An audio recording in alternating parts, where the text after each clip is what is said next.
We are over halfway into the first month of the new year, and many state and federal agencies are finishing tallying up the numbers that they saw for 2024. MTN's Ali Kaiser met with some of those agencies along with a healthcare official to see how the drug trafficking and use for 2024 compares to previous years. The Montana Division of Criminal Investigation says that for the first 3 quarters of 2024, over 250,000 drug dosage units were seized by the Rocky Mountain high-intensity drug trafficking area in Montana. That is down from the same period in 2023. It really doesn't feel that way on the street. 1,000 pills was a big deal to seize, to where we're seeing 10,000 pills and higher than that. Stephen Crawford oversees the Narcotics Bureau for the Montana Division of Criminal Investigation through the Department of Justice. He has agents within the Rocky Mountain High-Intensity Drug Trafficking Area, or HIDA. He says the top threats for his bureau are methamphetamine and fentanyl, and they are seeing a rise in cocaine.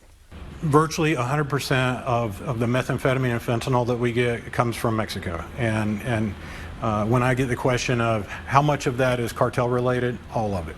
Montana has 5 drug task forces and 1 criminal interdiction team through Montana Highway Patrol. We know that these traffickers are getting smarter. They're using more of the secondary roads. Even some of our gravel roads in Montana being utilized now. The Drug Enforcement Administration, which is separate from HIDA, provided their numbers specifically for drugs seized in Montana for 2023 and 2024. They saw 34,000 fewer fentanyl pills, 4 kilograms less of heroin, and 22 kilograms less of methamphetamine. If you or someone you love is in crisis, Chief Crawford recommends calling 988 for help.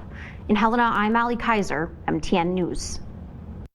A 2020 to 2023 report from the Montana Department of Public Health and Human Services says more than 100 people die every year from drug overdose in Montana. Aside from the investigative work the Department of Justice does, they're also working to decrease these numbers in other ways. The Department of Justice has provided roughly 500 Narcan kits at Montana public schools and organizations to help people going through an opioid overdose. Dr. Kyle Moore, Director of Addiction Medicine and Family Physician at St. Peter's Health in Helena, looks at ways drugs impact a person's physical and mental health, and he compares Narcan to a fire extinguisher. I think everyone should have Narcan in their house because you never know who you're going to interact with that may or may not have a drug problem. For a practical perspective, no, there's no negative effects of using Narcan. If someone is not having an opioid overdose, you're not going to do any harm by giving them Narcan. Dr. Moore says people can purchase Narcan at their local pharmacy.